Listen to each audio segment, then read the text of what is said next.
Welcome to TechnoViews, a series of interview videos and podcasts with major figures in the humanities and social sciences on topics at the intersection between technology, society, and culture in Asia and the world. My name is Joseph Bosco.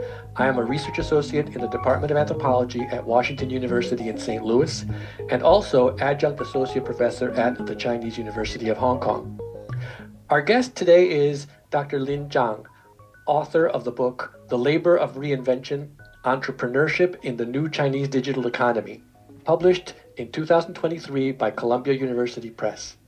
Dr. ZHANG earned a PhD in communication at the University of Southern California and is currently an associate professor of communication and media studies at the University of New Hampshire. Hi, Lin. Welcome to TechnoViews. Thank you, Joe. It's such a pleasure and honor to be talking with you here. So, entrepreneurship is a key concept in your book. How do you define an entrepreneur? It can be defined broadly as anyone who starts or invests in a business, or more narrowly as per Joseph Schumpeter's definition, which focuses on innovation, converting a new idea or invention into a successful enterprise. By his definition, opening another bread shop or making a profit by arbitrage is not entrepreneurship, because it's not new or innovative. So how do you define entrepreneurship and the entrepreneur in your book, and why is this important?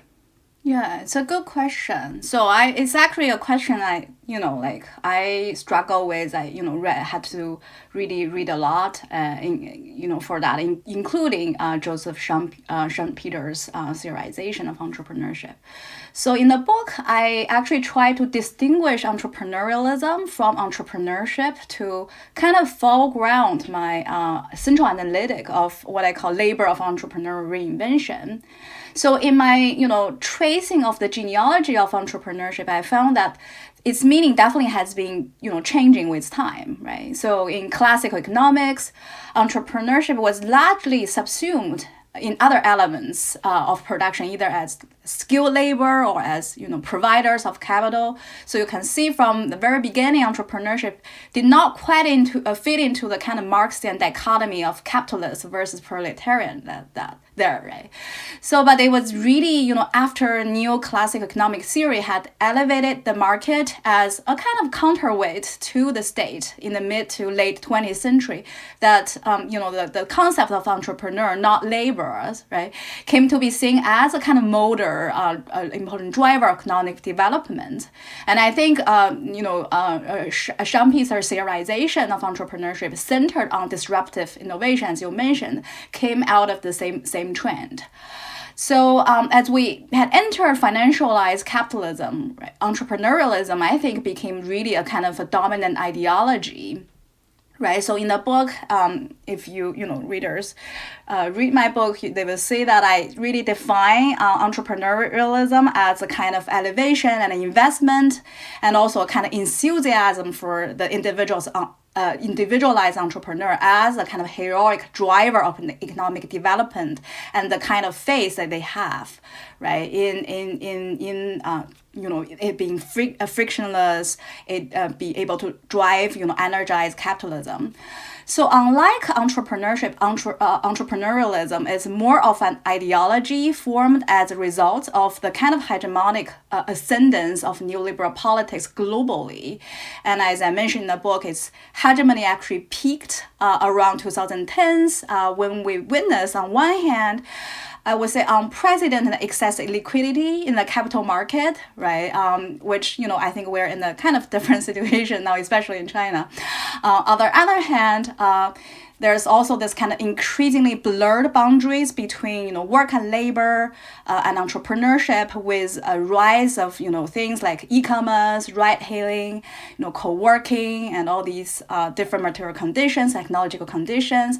And by this time, I think entrepreneurship's meaning has significantly been, broadened to refer to not just starting up a venture-backed enterprise based on disruptive innovation, but also, for example, example, self-employed labor practices, like selling stuff online, driving a Uber, and an important impetus behind such proliferation of entrepreneurship is, I think, definitely corporate branding and also state backing of these labor practices as empowerment, autonomy, and also glamorous tech entrepreneurship, right? So that's how my kind of thinking process through understanding what entrepreneurship means at the current conjuncture. Yeah. Okay. There's so many interesting ideas behind that, and it's such a the book has a lot of explores this in a number of ways. But maybe just briefly, can you just tell me how right now in your answer, readers might be interested. Do you view this as liberating and empowering, or not? Yeah, for me, it's definitely, if you read my book, one of the readers told me, oh, you have so many words of contradictions in your book. and that's, kind of describe the way I think, but also I feel like for me, definitely it is a kind of a contradiction, a bundle of contradictions, right? So, and even, working in academia, we're all entrepreneurs in our own ways, right? So definitely that comes with it, academia as a profession, all these kind of freedom, autonomy to do things that we really do. We can balance between teaching and, research and all that, but also being entrepreneurial, which means that we have to keep, motivating ourselves, take on new risk, venture into new areas and, finding resources, finding money to support the kind of things that we have to do. I think that mechanism is not just, exclusive to the people I study, but also, broadly defines this kind of contradiction, something that we have to live with. Okay. Okay, so the book focuses on 3 different phenomena or cases. Can you tell us what are the cases and why you chose them, why they're interesting? So in the book, I weave together, the experiences of, one of the stories, peasant family e-commerce owners who actually, returned to rural villages from previously hyper exploitive and also, low paying urban jobs to basically trading village produced handicrafts on the internet, right? And also there one chapter about, young, transnationally mobile, middle-class Chinese women who make their livings by reselling Western brands on social media. And there is also 2 chapters on relatively young IT startup entrepreneurs, bidding for venture capital in Beijing's Zhongguancun, or, sometimes known as China Silicon Valley, and definitely, Shenzhen now is competing with Beijing for that title, but it definitely is one of China's science and technology center. So by choosing these stories, I think the book gave us sort of urban, rural, and also transnational dimension into the kind of larger story of China's soaring entrepreneurialism. And it also gave me opportunity to talk about, the intersectionality of identities in relation to all these different locales, because as we know, locales in China definitely, it matters a lot. And also, I have to say a lot of that, for ethnographers is always about access, and access to China these days are getting more increasingly difficult, right? So a lot of these are also, my personal connections as I, told the book, the stories in the book, how I got to know these people. So definitely through, personal connections that made it more interesting for me myself to explore.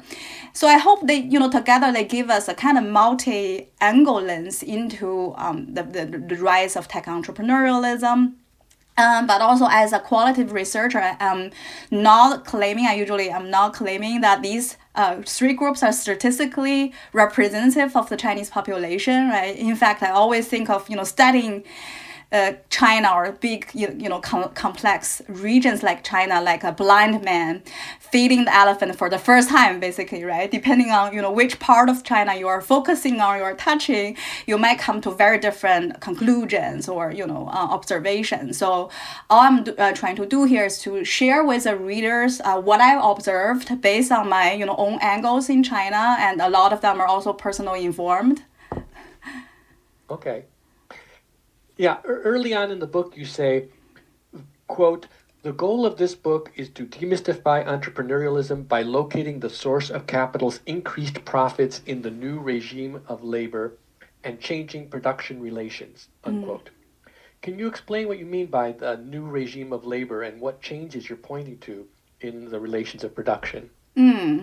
Right. So I think the newness or novelty of entrepreneur labor is shaped most prominently by, I would say, the new venture capital regime, and also new technologies like digital platforms, social media, and smartphone apps when I was doing my research, and now increasingly AI technologies as well. And these things, of course, have rendered a boundary between workplace and home, work and non-work increasingly blurred, and has also given rise to new types of workplaces like co-working, for example, and co-working cafes and incubators in the cities, transforming both the countryside and cities. So instead of working for an employer for wages, for example, the entrepreneurs I met in Zhongguancun in Beijing, they work for venture capital, or you can say, they like to believe that they work for themselves with venture capital backing, right? So this kind of entrepreneurial self-driven mentality often, what I've observed, goes beyond a small team of co-founders to impact ordinary employees as the size of companies keep expanding, through incentive mechanism like stock options and also KPI metrics. And if you look at, the e-commerce sellers in Taobao villages or those women engaged in social media reselling, you see that they essentially also work for themselves. But they say at the same time, their activities are also dictated by platform mechanisms, algorithms, right, rules, and also management strategies. And this is very different from labor and production relations, say, for employees working in an offline shopping mall, for example, people studied service industry in China for a long time, and also are renting a storefront in a traditional marketplace, right? So it's kind of different logic underlying there.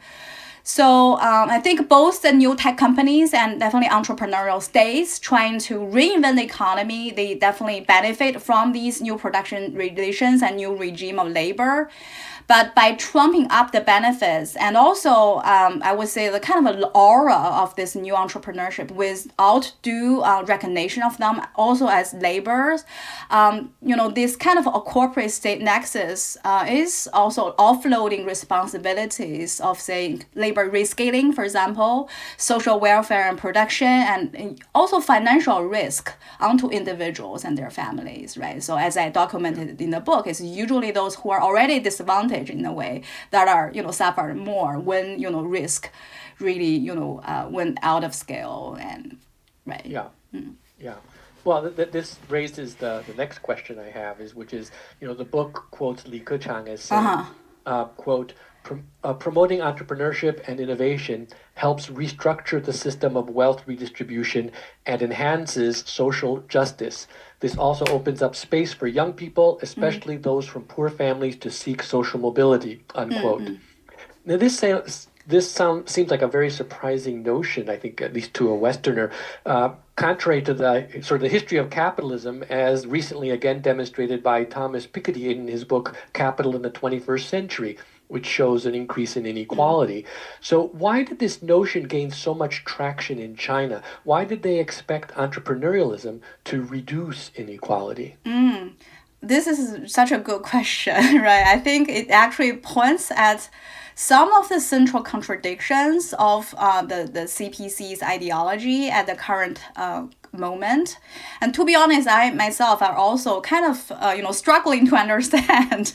On one hand, you'll see that the CPC leadership recognize the importance of redressing social inequality and the importance of redistribution after decades of developmentalist expansion and rapid growth, right? They know that this is not sustainable. And that's why you'll see policies like poverty reduction, rural rejuvenation. But on the other hand, you also see that the party party state is very reluctant in any form of, radical redistributive measures, right? So one example, I, often came in mind is that, the state refused to offer relief money directly to consumers and citizens during, and also following the COVID-19 pandemic, like what the US did, basically. And I think the rationale, there's a huge debate among, social scientists and economists why, what we should do. I think the rationale behind it is that without dollar hegemony, China cannot afford to, just print out money and send off to citizens to buy votes. And of course, as an authoritarian one-party system, the CPC and Xi Jinping also does not have the sort of pressure to win votes, right? But at the same time, you also see local state came into deep debts, right? Because of the exorbitant and wasteful zero COVID control measures, especially in the last few months before, the poorly open and national reopening. Right. So, and also immediately after reopening, you hear, the late Premier Li Keqiang applauding so-called street stall economy or 地摊经济, right? So encouraging flexible self-employment and informal economy to counter the soaring unemployment, especially youth unemployment China is still battling with at this moment. So I think this, for me, this ideology should be situated in several both historical and contemporary threads of thinking and the situation. So first, China's socialist supposed history, and also, CPC and Chinese general public's fearful memory of radical redistribution, campaigns during the socialist movements, such as the Great Leap Forward and Cultural Revolution came to mind. And for CPC and, the socialist experiment, though, leaving big legacy on contemporary Chinese society, ultimately did not work in helping China catch up with capitalist democracies in terms of economic well-being. But the post-mall marketization did work for China, right? So that's when people learned to become entrepreneurialize themselves, right? So whether it's grassroots or more kind of the elite form of entrepreneurialization. And I think second is also rooted in the kind of a dual urban-rural structure perpetuated through policies over the years that, whenever unemployment pressure runs high in the city, the government could always send, people, especially young people, back to the countryside and, treat migrant workers as a kind of constant reserve army of laborers. Right, so that's, I think, partially what, the rural rejuvenation is also manifested in that regard. And it should also, I think it should also be situated, in the last, at the current conjuncture, the escalating kind of competition between US and China, which has made the Chinese party state even more reluctant about radical redistribution because it feels that it needs to invest into spearheading strategic industries like semiconductors or biotech or others to counter U.S. sanctions in a way, right? So I think the competition kind of has compromised long-term thinking in China, just as it did to policymakers in the U.S. to a certain extent, right? So I feel that's the answers that I can sort of mobilize to answer this really kind of big puzzle, but I think it's also very central to understanding the CPC's, governing philosophy at the moment. Can you tell us the story of one or two of the women you interviewed, like Hua or Wei or Xiaolan, maybe with a little bit more of the family and educational and work background of the person than is in the book? So we can understand their life course and motivations. There are a lot of very interesting snapshots of these people, but I sort of wanted to know more about some of them. So maybe just pick one and give us a little bit more of her total background. Sure. Yeah. Since you mentioned Hua first, I'll talk a little bit more about her. She had left a good impression on me. Very interesting figure. I remember the first time I met her was in a kind of village handicraft wholesale shop, and she was talking to a bunch of guys complaining about how e-commerce and also rising RMB to dollar exchange rate is killing export-oriented handicraft industries. So she immediately stood out as the only woman in the group. Usually you don't say women engage in this kind of conversation. He's not only very articulate and also outspoken, but different from many other women I met in the village who try to stay away from politics. So later I learned a little bit more about her. So she immediately on that day, she took me back to her, family home and, treat me to a dinner, and we chatted. And I learned she was one of the most successful wholesale traders in the area before e-commerce became prevalent. And like many others, of her trade, they struggled with product sourcing, a situation that is, only worsened by appreciating yuan at that time, and also squeezed out by e-commerce. And she was from a nearby village and actually married into the village in her early 20s, so which marked her as a kind of outsider, if like a Chinese lineage-based relationship in the countryside. And I think that's why she thought she has to really try harder, be more outspoken to kind of fit in. I don't know whether that helped her or not, but she told me that she was a very smart kid in school and with a really amazing memory. And I really can tell because, she really liked to cite books she read, or use big words like Chinese idioms when we, in our conversation. But at the age of 14, I remember correctly, her dad passed away. So she had to really quit middle school at that time and started to work just to support her younger siblings, especially her brother, to finish school. And she worked first as an apprentice to a seamstress, and then started on her own, tailoring business. And so like all women, other women in the area, she also learned brush handicraft making from an early age. And because of her training as a seamstress, I think she was more creative and dexterous as a weaver, which eventually served her very well when, together with her husband, she actually started their own business as a wholesaler, subcontractor actually for export companies. And she collected handicrafts from home-based women weavers, and also she would come up with her own designs in collaboration with these export businesses. And when I first met her in 2014, her export business was already, starting to be negatively impacted, as I mentioned in the kind of little anecdote. And at that time, I remember she was trying to reinvent herself as a Taobao entrepreneur, and she actually hired a few weavers to work for her new Taobao business in the family courtyard. I saw them, weaving in her courtyard.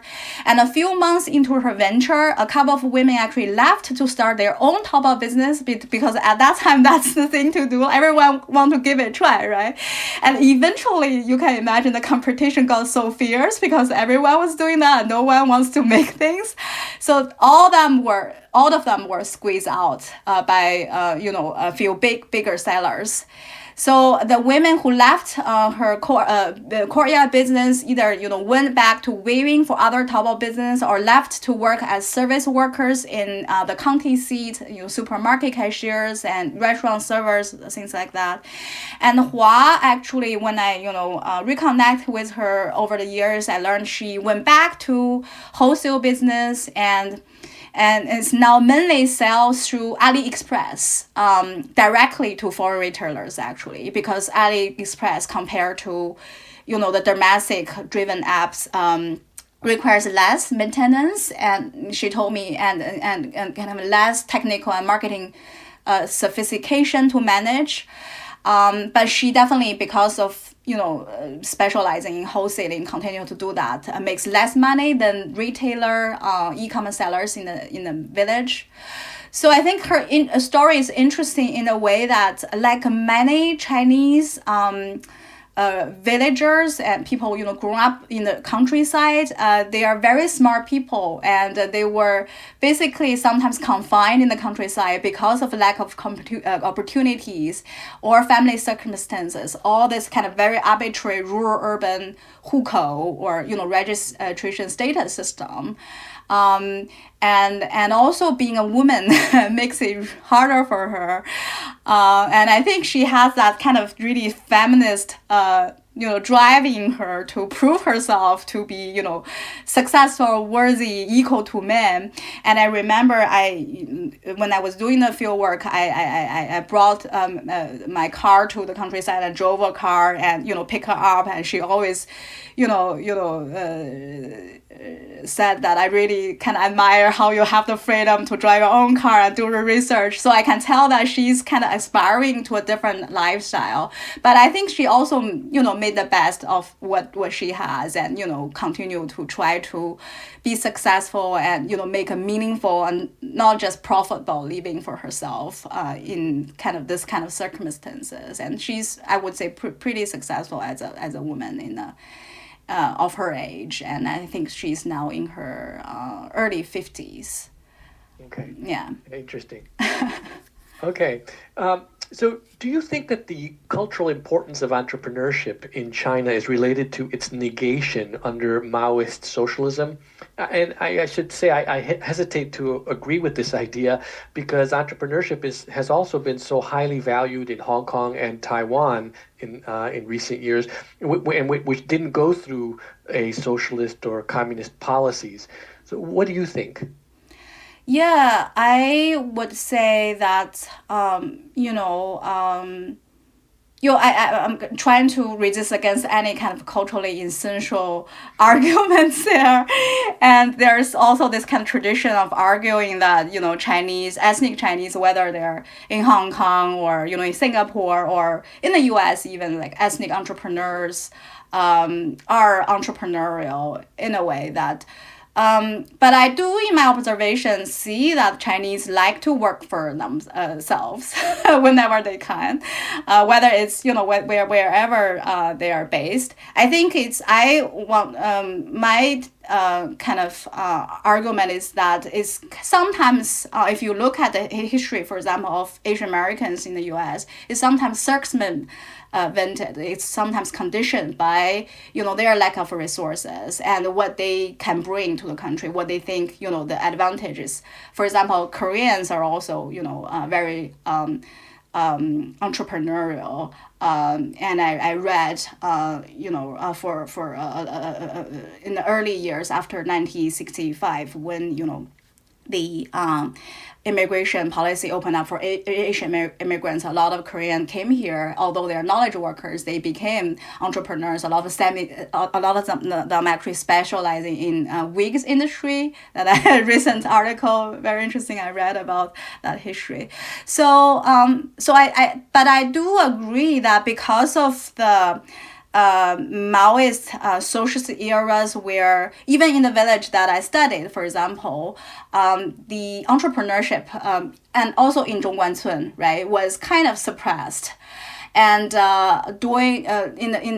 after China reopened, that this kind of trend also reopened that kind of entrepreneur urge, right, for people to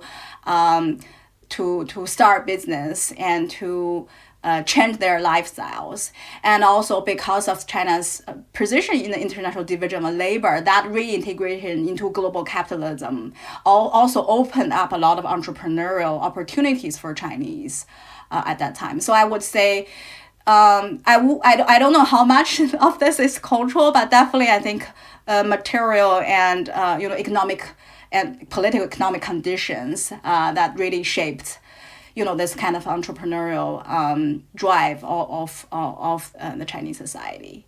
Yeah. Okay. Now, the book critiques China bashing, and you quote one interlocutor, Dan, who says he wants to be seen in English media as, quote, like socialist scientists and engineers, those who sacrificed the personal interests of their small selves, 小我, to serve the collective interests of the nation, unquote. But I was wondering, is he really sacrificing his personal interests? I did not see that in the book. This reads to me like a culturally and politically acceptable justification for his personal wealth, not really a statement of economic fact. What sacrifices did he make for the country? Yeah, you read, my struggle very well, actually. When I try to introduce his story, I also struggled as an ethnographer, he was generous enough to give me access and, share with me his experiences, his stories, and even some of like the emotion that he went through over the years. And as an ethnographer, the kind of struggle between, representing him for what he project himself to be, and also my understanding, right, after taking into all this kind of consideration of the structural issues and, reading his representation of himself as a representation that are conditioned, right, try to be critical of that, right? So I try to really strike a balance there, and that's why I use a lot of his original words there, and I ultimately I think I wanted to depict him as a real person with mixed motivations, right? So just like American entrepreneurs like Mark Zuckerberg, who would at 1 minute be very enthusiastic about China and, running, jogging in Tiananmen, and next minute citing, nationalist, protectionist, reasons to support, to be anti-China and to support his own business. I think similar Dan is a person, a complex person, an entrepreneur like Mark Zuckerberg, although he's definitely not far from as successful as him.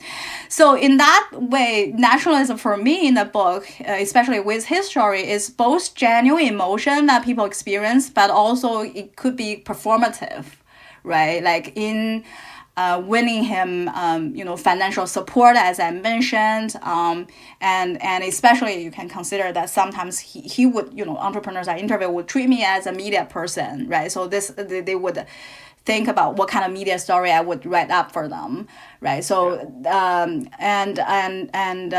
but for him and other employee returnees, overseas returnees, especially for those from the U.S., I've interviewed many of them. I continue to interview them for my next projects. Actually, focus on the U.S.-China entanglement in biotech. So I get to know more of what I call elite entrepreneurs in science, in engineering, that I started to hang out with in the book. So I think they do make some sacrifices in their own life. For example, he had to give up his green card, a very comfortable and easy life in the U.S. in the Bay Area, and he especially considering how hard for an ordinary Chinese like him who have worked, up his way through all these kind of exams, right? Very selective process to go to the U.S. in the first place and earn a master's degree for him. And for a long time, I think until recently, people who return would also be looked upon as those who failed to launch a successful career in the U.S. I say until very recently, because I see more of them going back, and the legitimacy, they gain legitimacy with years. And when they return, they definitely have to take risks, not just business risks, but also to navigate uncertain political environment that, a lot of them left as students and they returned as a businessman, right? So they don't not necessarily, or employee in the company, they don't necessarily know how to navigate that kind of system based on guanxi, on relationship, relationship with officials. And for him, it's also interesting that he didn't return as an established person. That's usually the sort of tips people will give you. Don't return when you are young, return when you're more established. He returned as a PhD student to study with a professor at Tsinghua that he really wanted to study. So, Chinese academia is still very hierarchical. So he had to actually put up with a lot more challenges than he, had to in the States. So, So and when I did my interview with people like him, some people tends to focus on more personal and individualistic motivations, and some had bigger ambitions like him.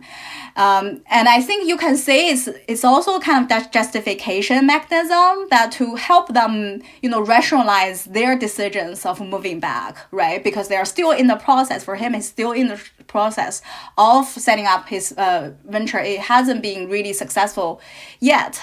Right.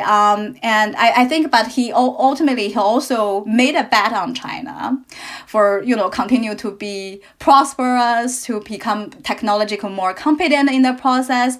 And in the process, because of his betting that people like him would also benefit from, China's continuous growth and expansion. And I know some people that I met actually regretted they returned, especially those in Shanghai who had to go through the kind of prolonged quarantine, return to the U.S., right? So you'll see people really, making decisions based on the kind of complex mechanism of big and smaller considerations and try to, really rationalize things. Okay. Final question. You mentioned, and let me quote you here in the book, quote, "The Taobao village phenomenon reached a fever pitch between 2014 and 2016, unquote." So what's the situation today? Yeah, so I think its development has become more moderate, especially after, Ali is going through a restructuring at this moment. It's not an easy one, Alibaba. So they, unlike what when I doing my field work, which happened between 2011 and mostly 2019, right? At that time, Alibaba really invested more into expanding, but I think it didn't disappear. The village are still existence, and also what I've observed over the summer this year, actually, a few months ago, I returned to China after 4 years of pandemic quarantine, and I went to West China and Mid China to Wuhan, Chengdu, and Yunnan, where I learned that that the West and Mid China became new area of growth for this kind of Taobao villages, and whereas previously is mostly concentrated on the East Coast. Right, so definitely keep growing, and also there's changing technological conditions. Websites or like Taobao or even Pinduoduo is kind of lower threshold brother or something you can call it, and it's also the mother sister company of Temu in China. Pinduoduo, they pretty much saturated, and now short video sites like Douyin and Kuaishou and new forms of selling like live streaming selling become the fad instead of traditional e-commerce, right? So you'll see some of the most successful ones in, for example, the village I observed are live streamers, which require a different set of skill sets, right? So basically you have to learn how to present yourself, be interesting in the interactive mediated environment. And then I think COVID-19 also changed the sort of logistic conditions in a way that it made it so convenient that this kind of one village, one products model subsided, 一村一品. And now you can basically, I see villagers selling products from all over the country, and even some imported things, especially farm produce, because of the cold chain technology really made selling farm produce easy. And I encountered someone in Yunnan who are selling imported durians from Malaysia, for example. So I think that's the sort of a new area for growth, and how is it changing. Farm produce becomes new thing, and also you can basically sell everything from no matter where you are based because of the logistics. Yeah. Great. Thank you very much, Lin. And thank you for listening. You have just listened to Dr. Lin ZHANG in TechnoViews. I hope you've enjoyed this podcast. Please send us your comments and suggestions in our website at scitechasia.org. Thank you.